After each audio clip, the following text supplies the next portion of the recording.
रंगशारदा सभागृहामध्ये आज गणेशोत्सव मंडळांची बैठक आयोजित करण्यात का तर सरळ सांगतात तुम्ही थकबाकी ठेवता, तुम्ही पैसे देत नाही.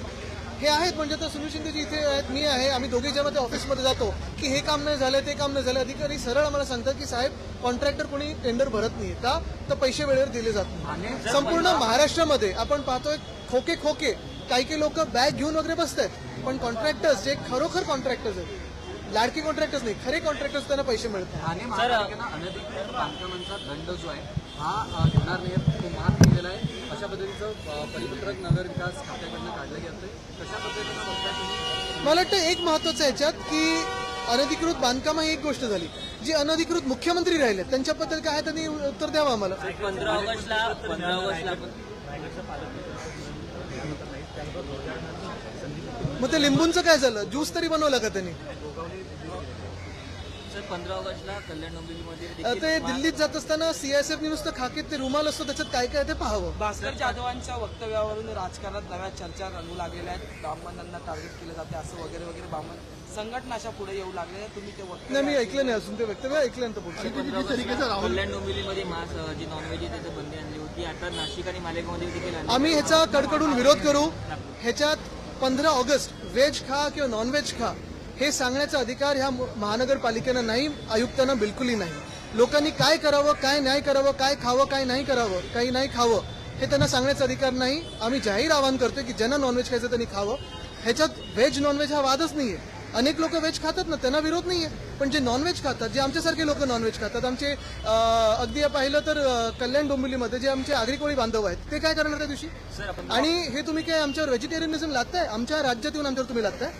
काँग्रेसचे प्रभारी रमेश चेन्नीताल आहे, त्यांनी आता पुण्यात नुकतंच माध्यमांशी संपर्क साधलेला आहे आणि ते असं म्हटले की दोन्ही बंधू जर एकत्र आले तर आम्हाला काहीच प्रॉब्लेम नाही, पण सध्या स्थितीत राज ठाकरे महाविकास आघाडीसोबत नाही. तुम्ही मग अजून त्याच्यात अजून काय बोलायचं? नाही, पण आता फॅक्च्युअली जे काही ते बोलले, महाविकास आघाडीतले नेते पण ऍक्सेप्ट करायला लागलेले आहेत. चिंता करू नका, महाराष्ट्राच्या मनात जे आहे ते होईल. सगळे जे काही पक्ष या देशात आपण पाहतो लोकशाही वाचवण्यासाठी एकत्र येणं गरजेचं आहे, कारण लोकशाही नाही राहिली तर इथे कुठचे विषयच राहणार नाही.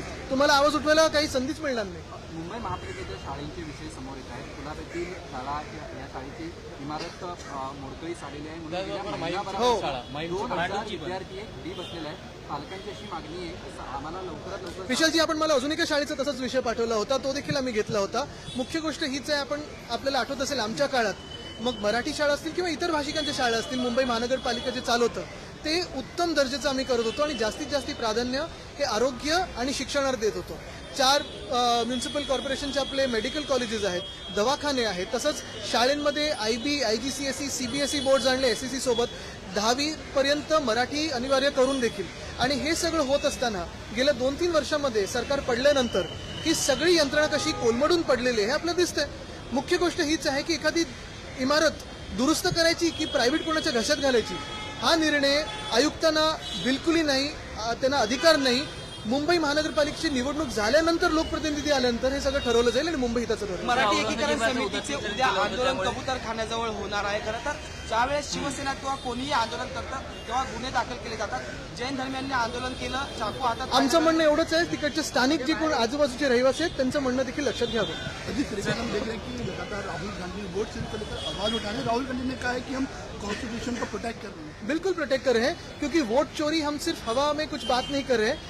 बहुत सारे ऐसे लोगों को हमने दिखाया है, जो वो आदित्य श्रीवास्तव है, शकुन रानी है, मिंता कोई देवी है. मिंता देवी दुनिया में सबसे बुजुर्ग लेडी देश में, 124 साल की. फोटो कुछ अलग दिख रहा है, ये इनकी उम्र कुछ अलग दिख रही है.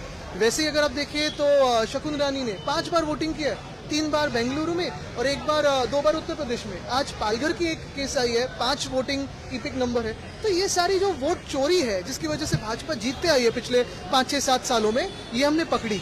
और इस पे कोर्ट में जाने की जरूरत नहीं है, क्योंकि कोर्ट में भी कल ईसी ने कहा हमको आपको भी ये दस्तावेज नहीं देंगे. तो क्या ईसी कोर्ट से भी ऊपर है? हम तो कह रहे हैं कि हम सारे लोग जो है ये जनता से चुन के आए हैं और हमारा अधिकार है, ये हक बनता है कि चुनाव आयोग हमें जवाब दे. क्यों हम इधर उधर जाए?